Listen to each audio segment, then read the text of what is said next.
Good morning, everyone, and welcome to the third day of PGVIS 2024. And for this session of Discovery Forum or paper presentation, today we have Dr. Pawasut Piriyapongrat. She's a faculty member of Department of Art, Music, and Dance Education at Chulalongkorn University, Thailand. And today she'll be presenting on her research about the building a choral community of senior citizens, a case study of Chulalongkorn University Senior Alumni Choirs, or CU Silver Voices. Please welcome Dr. Pawasut Piriyapongrat.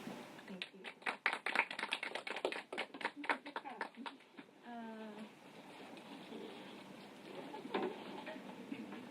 Thank you for being here, and thanks for your interest in.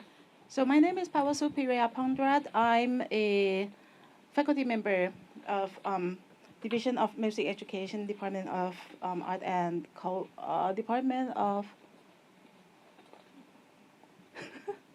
Art, Music, and Dance Education, Chulalongkorn University. I got my department name mixed up with another office.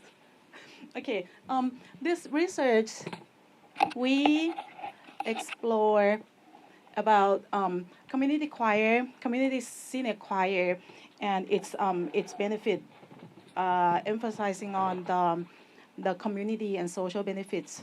And so this is the overview of benefits of being in a choir for older adults.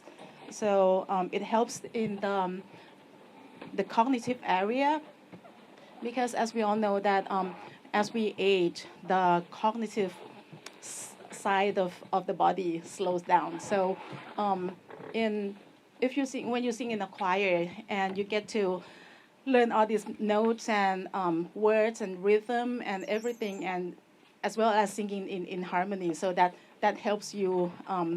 You have to just use your brain like all the time during your singing, and it also helps with the mental area. It helps with well-being, overall well-being, and help reduces anxiety and depression and all that, and also helps with the community area, the social social side.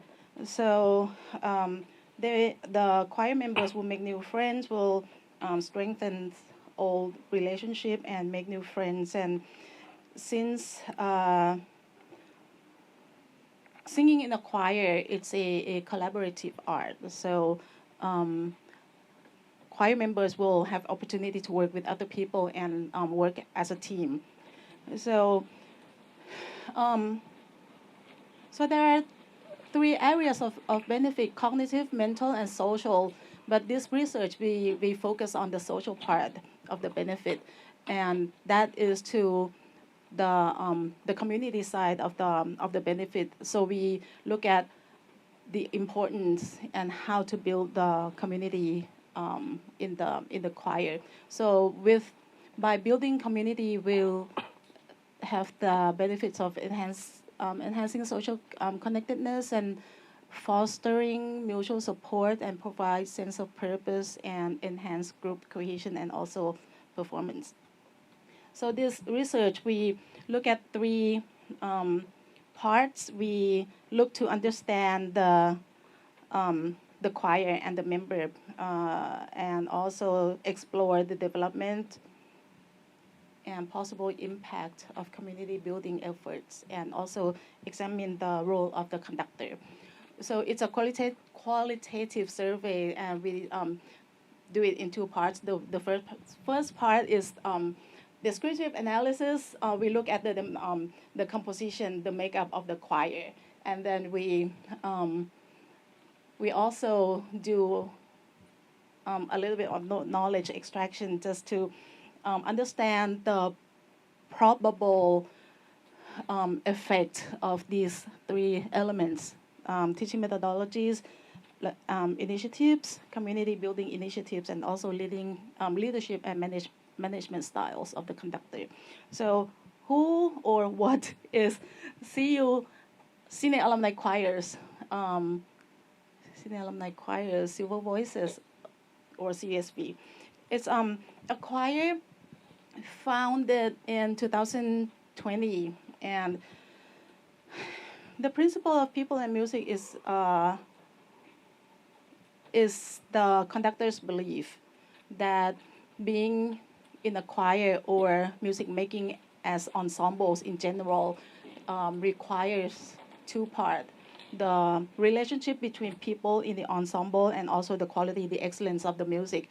So with CUSV, CU Silver Voices, older adult choir, we do we also follow this principle, and at the same time it's just like working with normal younger choirs, but with some consideration on andragogy, the teaching for the older people. And the purpose is to promote lifelong music education and also be a safe space for the senior alumni of the university to come back and reconnect and engage with the university one more time.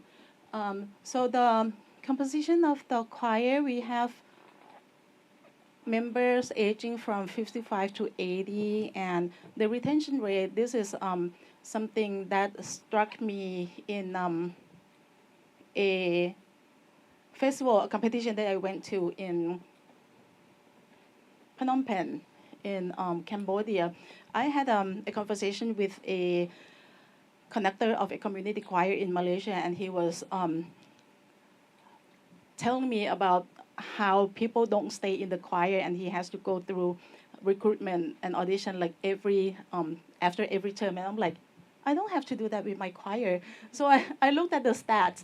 So from June 2022, we have 72.46 members who are staying till these days. And the last formal audition that we had in January 2023, last year, 93.75% of the people from that audition are staying until yesterday, our rehearsal. And 90% of them are Chulalongkorn University graduates. The choir started as Chula alumni and friends, because we weren't sure about the reception, how many people would join the choir, so we opened it.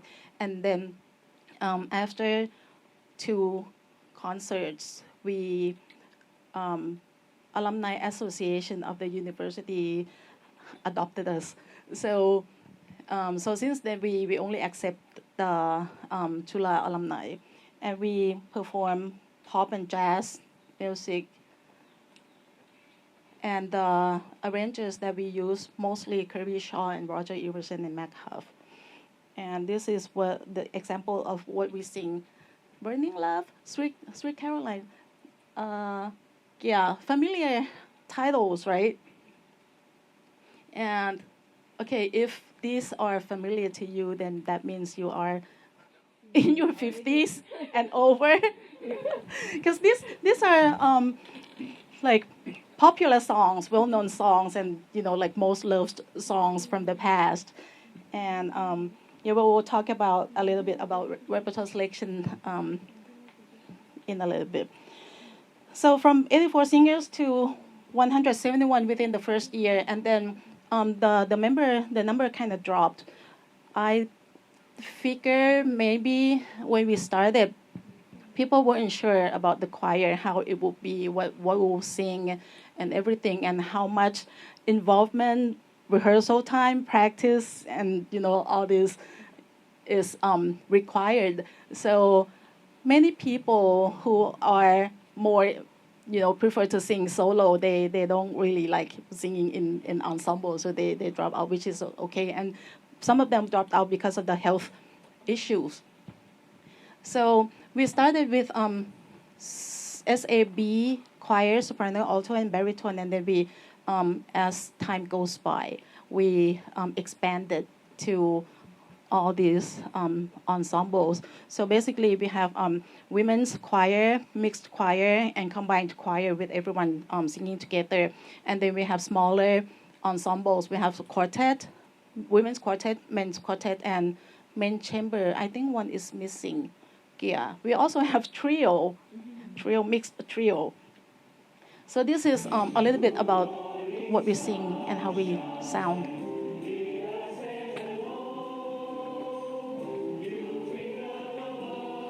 This is the mixed choir from last concert, last May.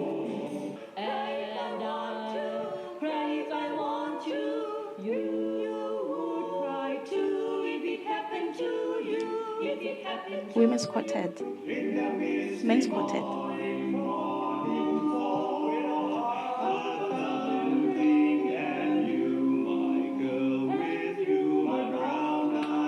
Brown Eyed Girls, Van Morrison Trio. One of the members sitting there.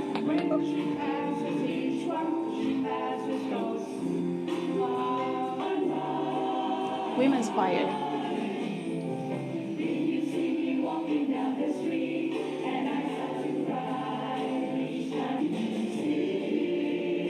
This is combined choir.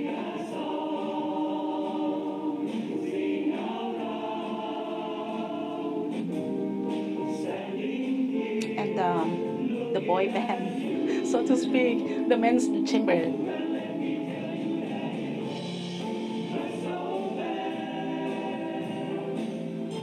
Yep. So that's to give you an idea of what Silver Voices is and what are we doing with them. So, and this is the first part of the result. On the composition of the choir, we have mostly female. 100 female. That's 80% female and 20% male, and most of them stay in the choir for 3 or more years, and most of them got master's degree as their terminal degree, and 10% doctoral, and 32.7 bachelor. Mostly they are 62, 64, 66, 72, and 71 years old. 90% of them are Chulalongkorn University alumni.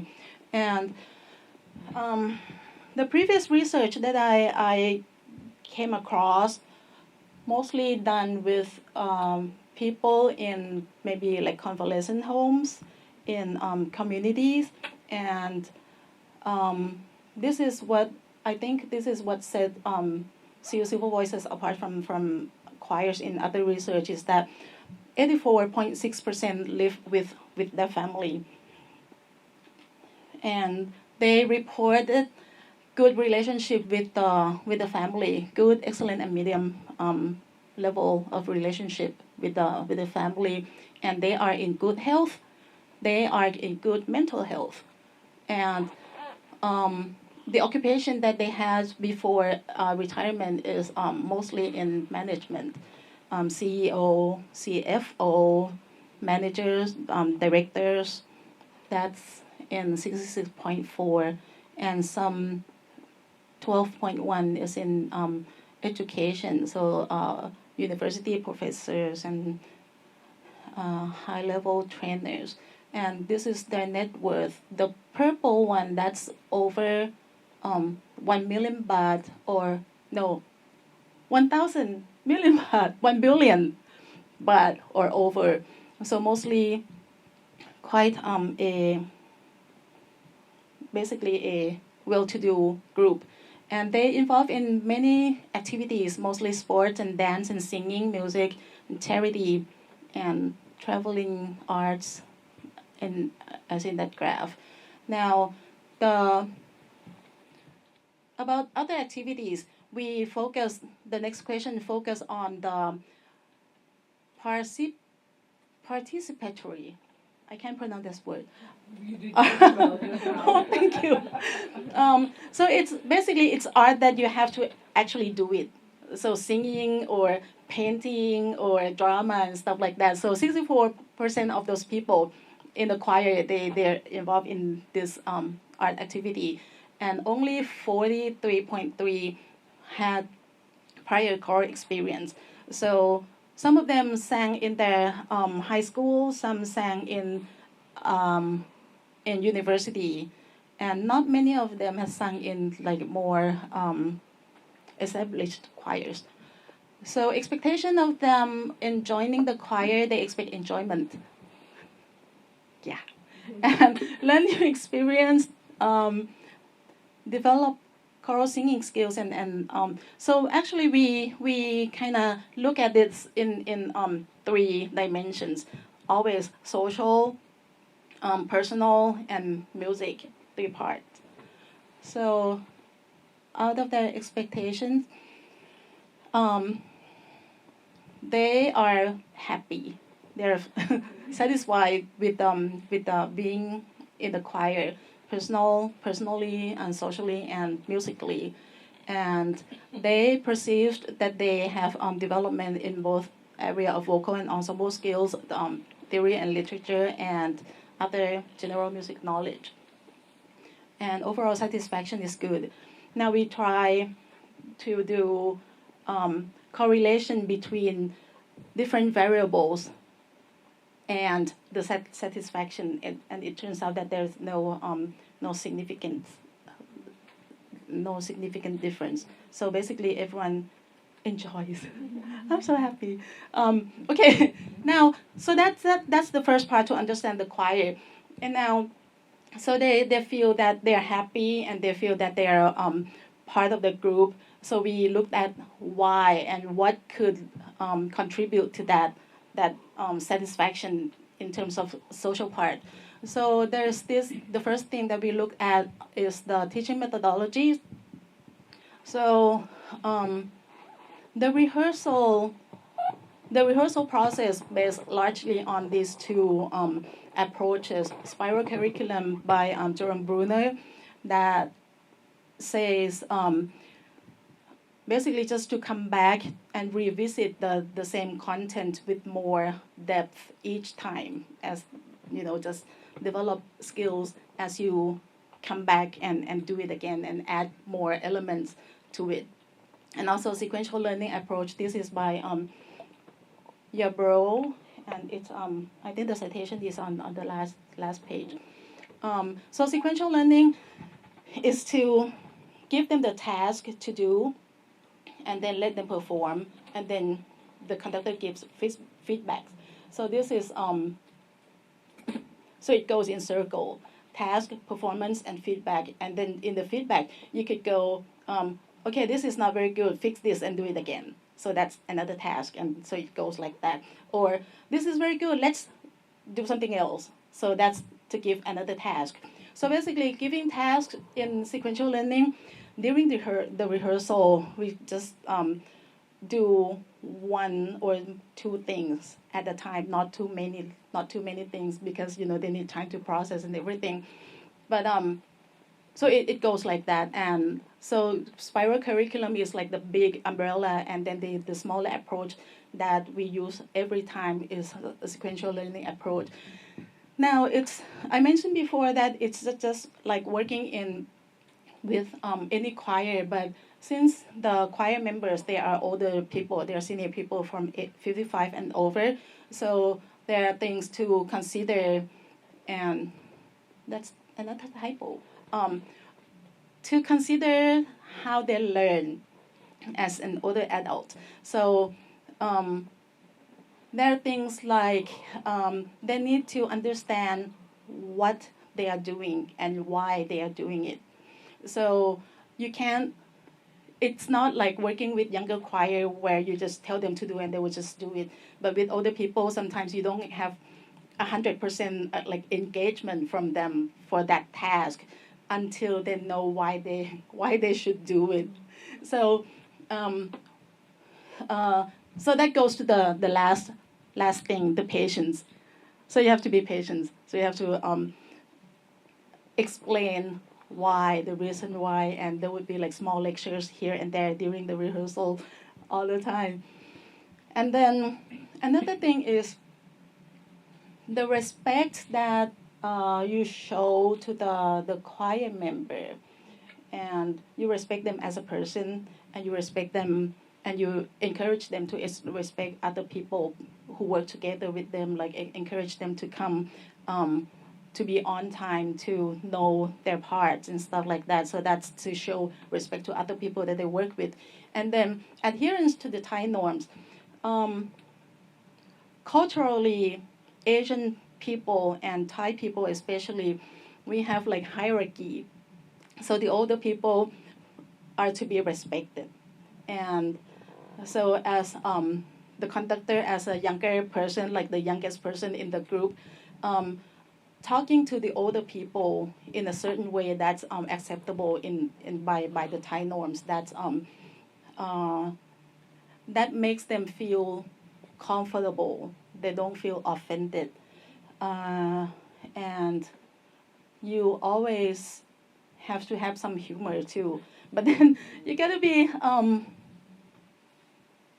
respectful in your humor. You don't make fun of them just to make fun of them on their expense. You have to be considerate, be respectful, and don't make anyone uncomfortable. And then in the aspects of community building initiatives, the choir have two types of initiatives. One is musical, and then the other one is non-musical. Now, the musical initiatives obviously comes from conductor.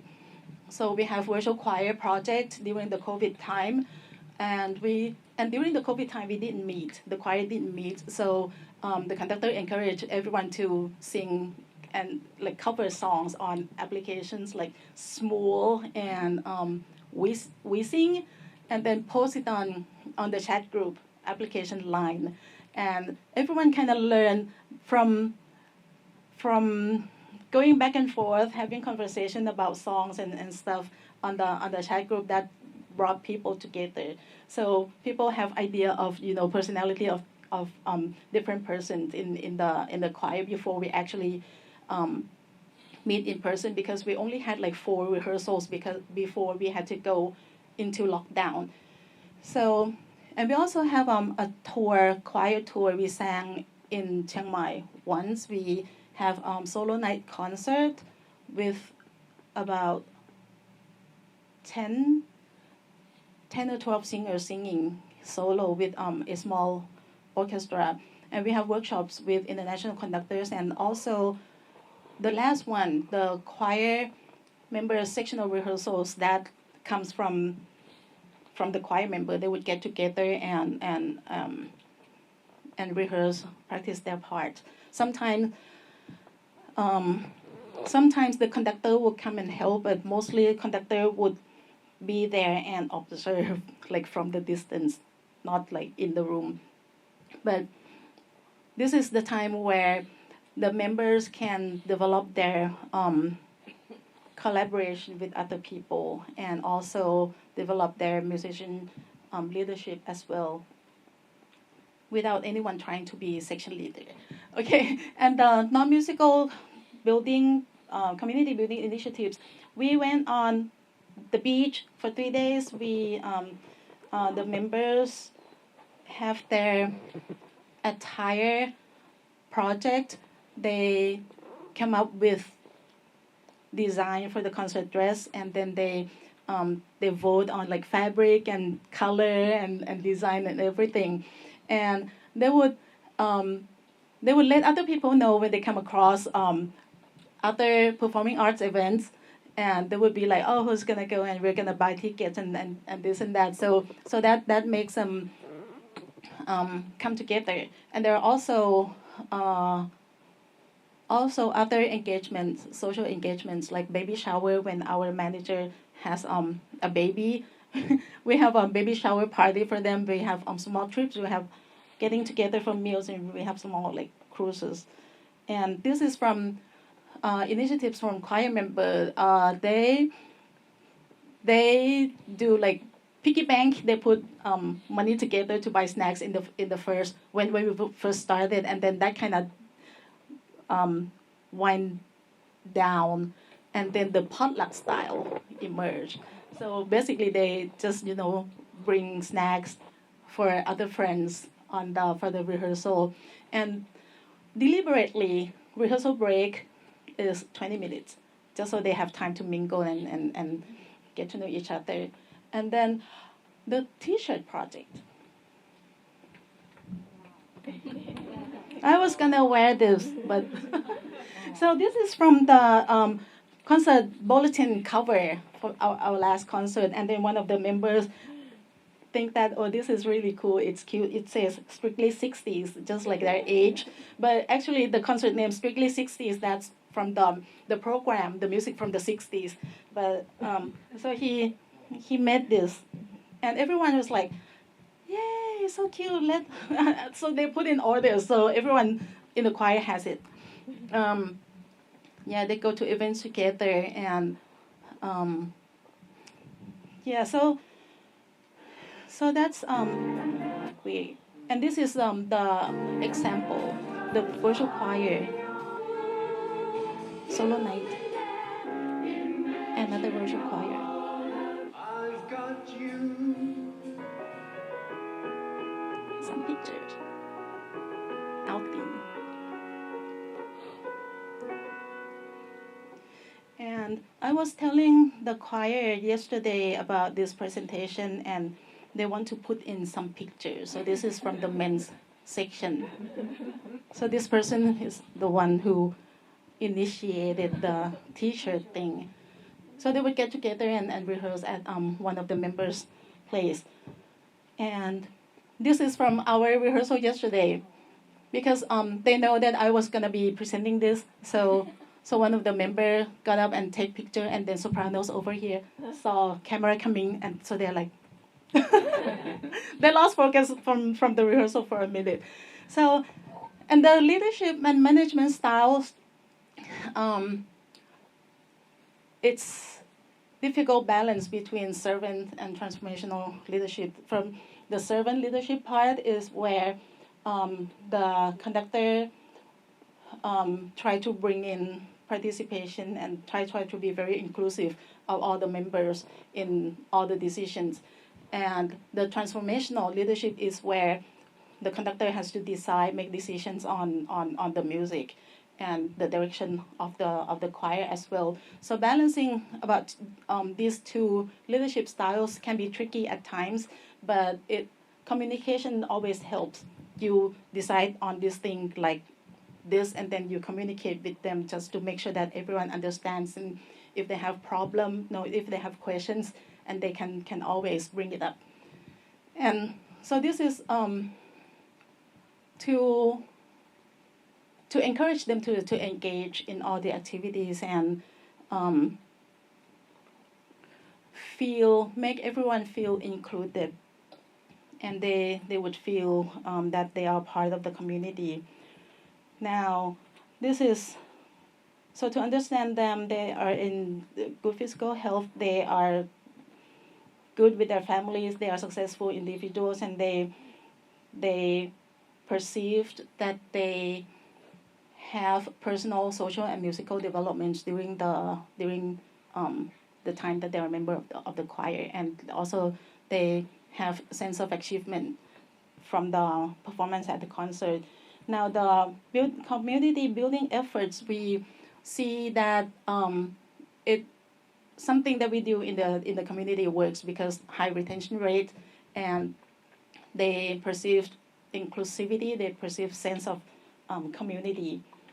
And part of the role of the conductor is to support them and use balanced leadership styles, and also consider the learning behavior of the older adults. So these are the probable cause and of the community building aspects of the choir. So the summary, it has to do with community, has to do with both musical and personal. But they share music together, and they feel that they achieve something together. They are successful together, and they have friends. And also the leadership of the conductor, and also we could use this CU Silver Voices as a model of community building in senior choir. However, this is only a preliminary research. More studies should be done. Study the causal relationship and also compare this model, the model used in CU Silver Voices, with other senior choirs. Okay, I think I went over time. Really? Okay. Is there any question that I might try and answer? Yes, because of the time limits, I will keep the room open for everyone for question and answer because it's a break after this anyway. So we can spend a little bit more time here. But first of all, I would like to say thank you so much for sharing your in-depth knowledge about the or older adults choir and how you engage with them. It's not just singing, it's like how you're going to help them to participate in the choir. And their well-being is the most important thing, as I could see that, and made me really emotional. So thank you so much, and I will keep this room open for everyone with the question and answers. Okay. Thank you so much. Thank you so much. มีคำถามไหมคะ ค่ะ ได้ค่ะปัญญา I want to know your criteria about the audition audition. Because I want to leave this open for most people, so as long as they can match pitches and they have something in their voice that is blendable with other people. So the first audition, we kind of took almost everyone. We took all the men because we had so little of them. And then, yeah, the ability to match pitches, that's the first thing. And the vocal quality, that's blendable. That's another thing. So in the recent past auditions, we didn't take that many people. I mean, if they're not very good, then we might not take them because we only auditioned a few more people at the time just to fill in the spots. That's all. So I figure that if we keep adding people, like people who never sang before, and then the choir is just gonna go in the loop, we're not gonna progress that much. So we just need to go forward now. Yeah. But in the first, everyone comes in. I have a follow-up question on that very good question. But first, I want to thank you for this wonderful presentation and wonderful activity. I will take it home with me.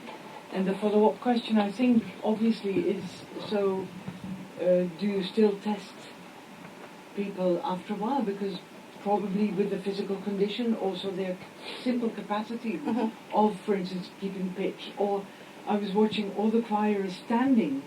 I remember my mother being in a choir, but sitting in the church choir, so there is a big vitality. So what do you do with the people when they lose some ability, maybe to stand or maybe to sing at the higher pitches? Or I encourage them. There are 2-3 members of the choir in this room showing support. So you can see element of community in the choir here. So I encourage them to talk to me if they feel uncomfortable in the range that they're singing. Because like when we start, I'm thinking about one particular member who I auditioned them as a baritone.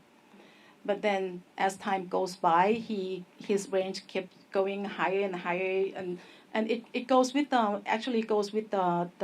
vocal pedagogy textbook that like men voice tend to go higher as they age. So I encourage them, if they don't feel comfortable in their range right now, they can always talk to me. And about sitting and standing, we spend most of the time sitting in the rehearsal. There was one time that I'm like, let's stand. Okay, sit down, sit down. And it went like 7-8 times, and then I got feedback.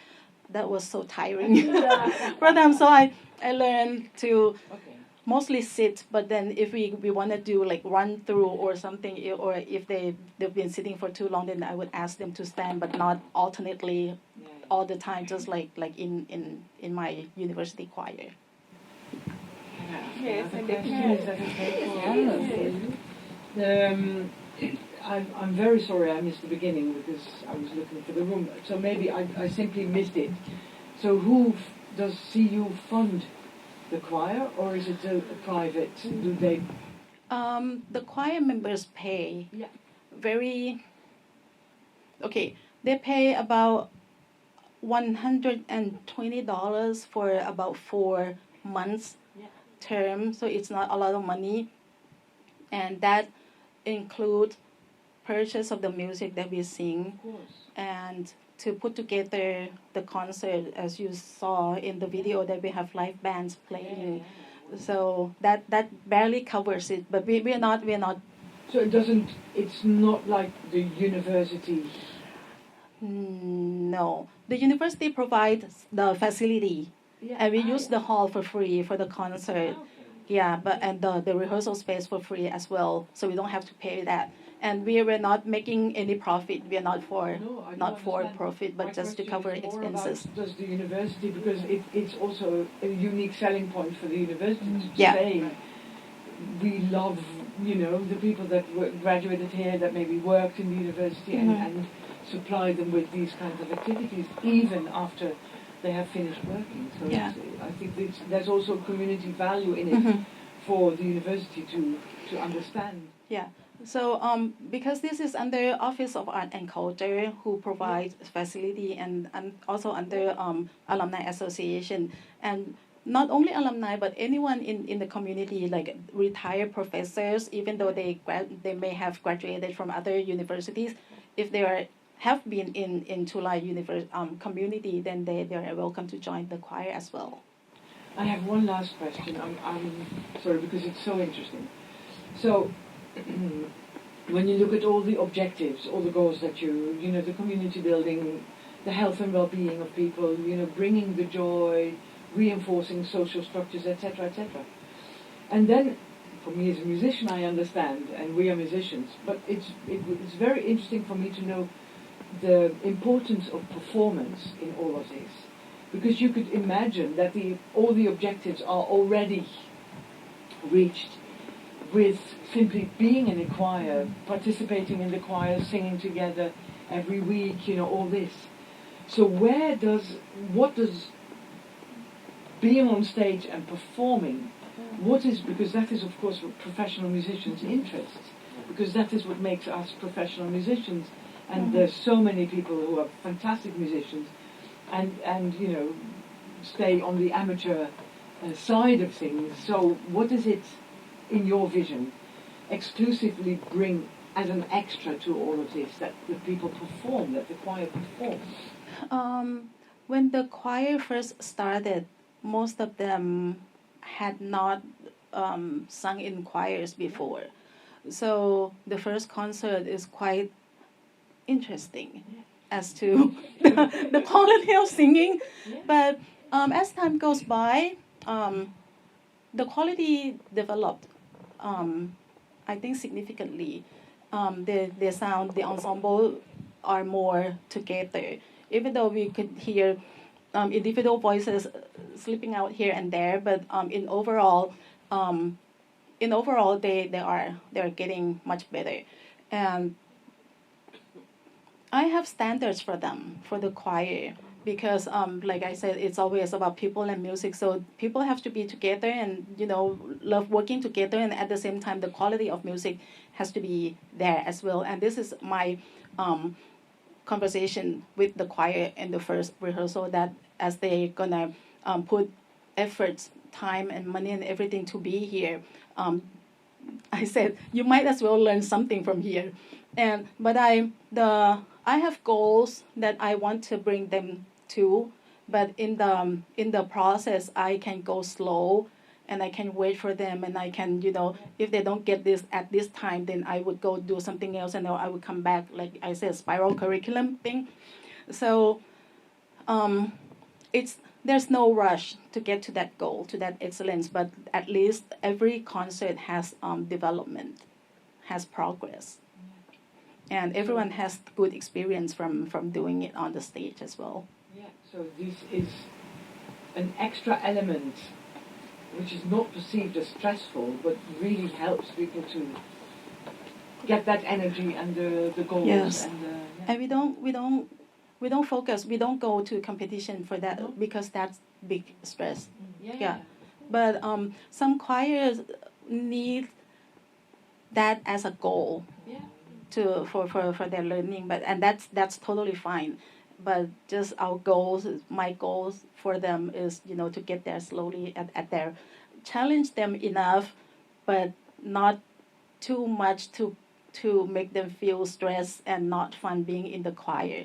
So that balance is, I think, is very So important. maybe learning and development Yes. are very human goals in life that keep you, busy, and it's not just being, enjoying singing Yeah. and being well together, but Yes. it's also this wanting to develop. So this, Very interesting. thank you. This research is about the people part, and yet to come is the music part. So I hope I shared some of my perspective and how we do things as you Civil Voices in the form of a small research. So thank you for being here and all the excellent questions and opportunity to talk and answer. Thank you.